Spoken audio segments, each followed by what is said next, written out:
In terms of seeking Islamic knowledge, when it comes to the masajids, the mahram is not allowed to, whether it be a husband or whether it be a father or anyone, you're not allowed to prevent your wife from seeking Islamic knowledge if she wants to come to the masjid.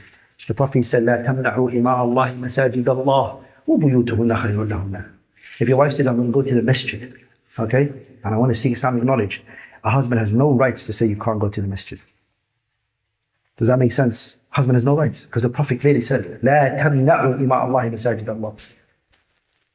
I think Abdullah ibn Umar, his son, who was Bilal, I think he said, لَأَمْنَعَنَّهُنَّ, I will stop them from it.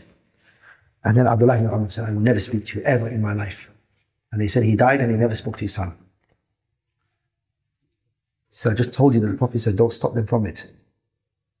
So a husband has no right to stop his wife from seeking knowledge if she says, I'm going to go to the masjid. Or even if she says, I want to go to the masjid, not even for seeking knowledge. She don't want to go to pray in the masjid. You can't say you can't go. Okay?